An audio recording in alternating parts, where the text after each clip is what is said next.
আসসালামু আলাইকুম প্রিয় দর্শক, জানিয়ে দিব এখনকার আলোচিত সকল দেশীয় খবর। শুরুতেই জানিয়ে দেব সংবাদ শিরোনামগুলো। তারেক রহমান যেদিন পা দেবেন দেশ যেন কেঁপে ওঠে, বললেন মির্জা ফখরুল। নির্বাচনী যুদ্ধে নেতাকর্মীদের একযোগে মাঠে নামতে হবে। অন্যরা মসজিদে গিয়ে কথা বলতে পারলে আপনারা কেন পারবেন না, বললেন তারেক রহমান। অপমানিত বোধ করায় নির্বাচনের পর মেয়াদের মাঝপথে পদত্যাগ করতে চান রাষ্ট্রপতি। তফসিল ঘোষণা করায় নির্বাচন কমিশনকে প্রধান উপদেষ্টা শুভেচ্ছা জানিয়েছেন। প্রিয় দর্শক, এতক্ষণ দেখছিলেন সংবাদ শিরোনামগুলো, এখন জানাবো বিস্তারিত খবর। তারেক রহমান যেদিন পা দেবেন দেশ যেন কেঁপে ওঠে, বললেন মির্জা ফখরুল। নির্বাচনী যুদ্ধে নেতাকর্মীদের একযোগে মাঠে নামতে হবে। বাংলাদেশ জাতীয়তাবাদী দলের ভারপ্রাপ্ত চেয়ারম্যান তারেক রহমানের খুব শিগগিরই দেশে ফেরার বার্তা দিয়েছে দলটির মহাসচিব মির্জা ফখরুল ইসলাম আলমগীর। তিনি দলের নেতাকর্মীদের উদ্দেশ্যে বলেন, তারেক রহমান যেদিন বাংলাদেশে পা দেবেন সেদিন যেন সারা বাংলাদেশ কেঁপে ওঠে এবং গোটা বাংলাদেশের চেহারা বদলে দিতে চায় বিএনপি। মির্জা ফখরুল বলেন, আমাদের নেতা খুব শিগগিরই আমাদের মাঝে আসবেন। তিনি যেদিন দেশে ফিরে আসবেন এবং বাংলাদেশের মাটিতে পা দেবেন সেদিন সমগ্র বাংলাদেশ যেন কেঁপে ওঠে এবং সেদিন গোটা বাংলাদেশের চেহারা বদলে দেবে বিএনপি। বিএনপির মহাসচিব আরও বলেন, বাংলাদেশকে একটা মর্যাদার আসনে প্রতিষ্ঠিত করতে আমাদের নেতার যে চিন্তাভাবনা রয়েছে তাকে বাস্তবায়িত করার জন্য আমরা সামনের দিকে এগিয়ে যেতে চাই। দলের নেতাকর্মীদের উদ্দেশ্যে মির্জা ফখরুল জোর দিয়ে বলেন, একটি কথা মনে রাখতে হবে, এবারের নির্বাচন সেই আওয়ামী লীগের আমলে নির্বাচন নয়। এই নির্বাচন হবে সত্যিকার অর্থে একটি নিরপেক্ষ নির্বাচন। সেই নিরপেক্ষ নির্বাচনে জয়যুক্ত হতে হলে সাধারণ মানুষের মন জয় করে তাদের ভোট কেন্দ্রে নিয়ে আসতে হবে। ধানের শীষের পক্ষে তাদের ভোট দিতে উৎসাহিত করতে হবে। তিনি কর্মীদের উদ্দেশ্যে আরও বলেন, কে নমিনেশন পেল আর কে পেল না সেই ব্যক্তিগত বিষয় নিয়ে চিন্তা করবেন না। আপনার দল জনগণের জন্য কি নিয়ে আসছে সেই মূল পরিকল্পনাগুলো জনগণকে জানাতে হবে। এই লড়াই হলো নির্বাচনে জয়ের লড়াই। এই নির্বাচনে আমাদের পুরোপুরিভাবে জয়লাভ করতে হবে যাতে করে আমরা বাংলাদেশকে সামনে এগিয়ে নিয়ে যাওয়ার সুযোগ পাই। বিএনপির মহাসচিব উল্লেখ করেন, সামনের পথে অনেক বাধা আসবে, অনেক বিপত্তি আসবে। আমাদের বিরুদ্ধে অনেক প্রচারণা হচ্ছে এবং তা হতে থাকবে, কিন্তু সব কিছুকে পাশ কাটিয়ে আমরা মাথা উঁচু করে দাঁড়াতে চাই। বিএনপি কোনোদিনও পরাজিত হয়নি এবং পরাজিত হবেও না। দলকে ঐক্যবদ্ধ রেখে জনগণের ম্যান্ডেট নিশ্চিত করাই এখন প্রধান লক্ষ্য। অন্যরা মসজিদে গিয়ে কথা বলতে পারলে আপনারা কেন পারবেন না, বললেন তারেক রহমান। আসন্ন নির্বাচনী যুদ্ধ মোকাবেলায় দলের নেতাকর্মীদের একযোগে মাঠে নামার আহ্বান জানিয়েছে বিএনপির ভারপ্রাপ্ত চেয়ারম্যান তারেক রহমান। সারা দেশ থেকে আসা দলের মাঠ পর্যায়ের নেতাদের উদ্দেশ্যে তিনি বলেন, আপনারা পরীক্ষিত জন। শত অত্যাচার ও নির্যাতনের মধ্যেও আপনারা দলকে ধরে রেখেছেন।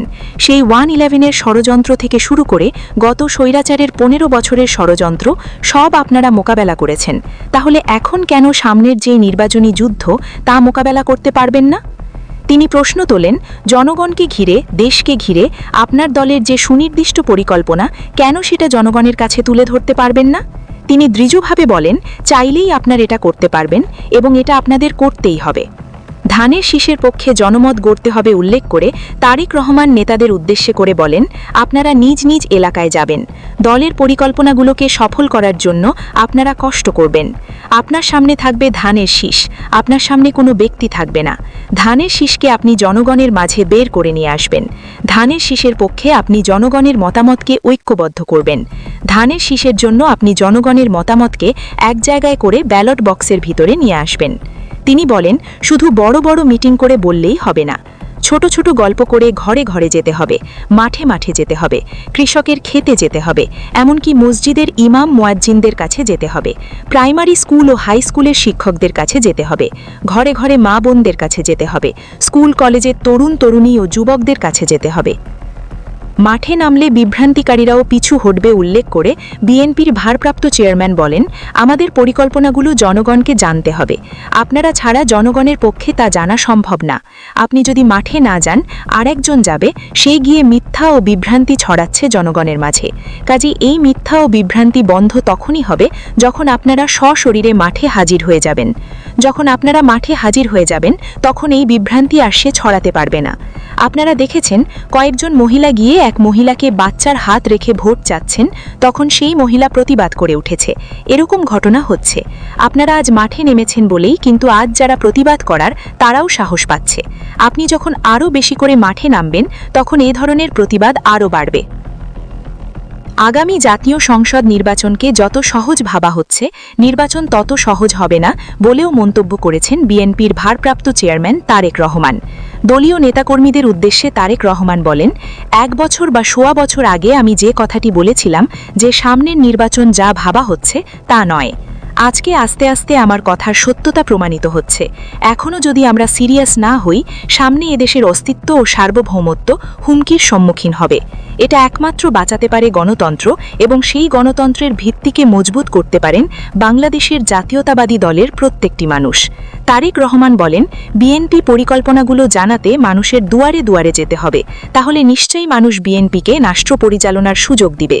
তিনি আরও বলেন, বিএনপি ক্ষমতায় গেলে দলীয় প্রভাবমুক্ত সরকার হবে। যারা বিএনপিকে ভোট দিয়েছে তাদের পাশাপাশি যারা ভোট দেয়নি তাদের জন্য কাজ করতে হবে, নির্দিষ্ট কারো জন্য কাজ করা যাবে না।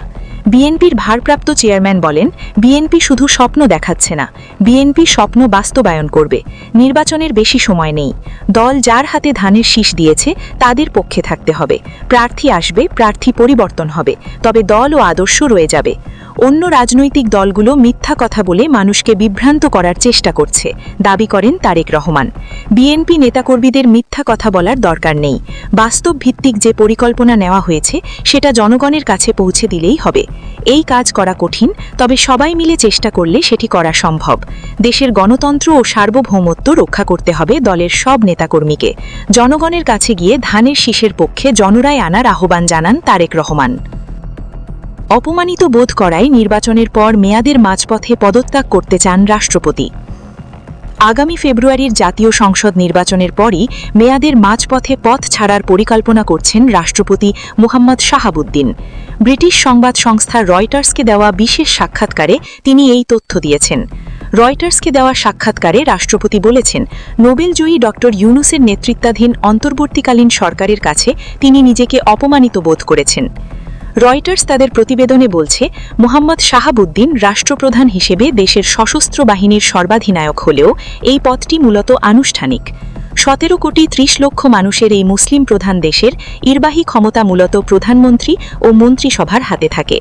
গত বছরের আগস্টে ছাত্র জনতার আন্দোলনের মুখে দীর্ঘদিনের প্রধানমন্ত্রী শেখ হাসিনা ভারতের রাজধানী নয়াদিল্লিতে পালিয়ে যেতে বাধ্য হন।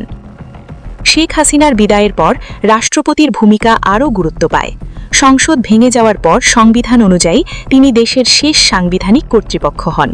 রাষ্ট্রপতি বলেন, নির্বাচন না হওয়া পর্যন্ত আমার দায়িত্ব পালন করতে হবে সাংবিধানিকভাবে। আমি আমার অবস্থান অক্ষুণ্ণ রাখছি। তিনি সাক্ষাৎকারে উল্লেখ করেন, প্রায় 7 মাস ধরে প্রধান উপদেষ্টা ডক্টর ইউনূস তার সঙ্গে সাক্ষাৎ করেননি, এমনকি তার প্রেস বিভাগকে প্রত্যাহার করে নেওয়া হয়েছে। সবচেয়ে বড় আঘাত হিসেবে তিনি উল্লেখ করেন, সেপ্টেম্বরে সারা বিশ্বের বাংলাদেশি দূতাবাসগুলো থেকে রাষ্ট্রপতির প্রতিকৃতি সরিয়ে ফেলা হয়েছে। রয়টার্সকে সাক্ষাৎকারে শাহাবুদ্দিন বলেন, সব কনসুলেট, দূতাবাস ও হাই কমিশনে রাষ্ট্রপতির প্রতিকৃতি থাকত, আর এগুলো এক রাতে হঠাৎ করে সরিয়ে ফেলা হয়েছে। এতে একটি ভুল বার্তা যায় যে হয়তো রাষ্ট্রপতিকে সরিয়ে ফেলা হবে। তিনি বলেন, আমি এতে অত্যন্ত অপমানিত বোধ করেছি। তিনি আরও বলেন, প্রতিকৃতি অপসারণ নিয়ে তিনি ডক্টর ইউনূসকে চিঠি লিখেছিলেন, কিন্তু তার পক্ষ থেকে কোনো পদক্ষেপ নেওয়া হয়নি। এই বিষয়ে প্রধান উপদেষ্টা ডক্টর মোহাম্মদ ইউনূসের প্রেস উপদেষ্টারা মন্তব্যের অনুরোধে তাৎক্ষণিকভাবে সাড়া দেননি বলে জানিয়েছে রয়টার্স। নাজমুল হক শান্ত। জাতীয় সংসদ নির্বাচনের তফসিল ঘোষণা করায় নির্বাচন কমিশনকে প্রধান উপদেষ্টা ডক্টর ইউনূস শুভেচ্ছা জানিয়েছেন। তিনি আশা প্রকাশ করেছেন, নির্বাচন কমিশন সম্পূর্ণ নিরপেক্ষভাবে এবং স্বাধীনভাবে তাদের দায়িত্ব পালন করবে এবং একটি অবাধ, সুষ্ঠু ও গ্রহণযোগ্য নির্বাচন নিশ্চিত করবে। দেশের সাংবিধানিক ক্রমিকতা বজায় রেখে দ্রুত সময়ের মধ্যে জনগণের ভোটাধিকার নিশ্চিত করার জন্য এটি একটি গুরুত্বপূর্ণ পদক্ষেপ বলে তিনি উল্লেখ করেছেন। প্রধান উপদেষ্টা তার বক্তব্যে বলেন, নির্বাচন কমিশনকে সব ধরনের সহযোগিতা করার আশ্বাস দিয়েছেন এবং সকল রাজনৈতিক দল ও জনগণের প্রতি নির্বাচনী প্রক্রিয়ায় সক্রিয়ভাবে অংশগ্রহণ করার আহ্বান জানিয়েছেন। তিনি বলেন, দেশের গণতন্ত্রের ভিত্তি মজবুত করার জন্য এই নির্বাচন অত্যন্ত জরুরি। প্রিয় দর্শক, এই ছিল এখনকার গুরুত্বপূর্ণ নিউজ। আরও গুরুত্বপূর্ণ নিউজ নিয়ে ফিরছি কিছুক্ষণের মধ্যে। নিউজগুলো সবার আগে দেখার জন্য এই চ্যানেলটি সাবস্ক্রাইব করে আমাদের সাথে থাকুন। ধন্যবাদ।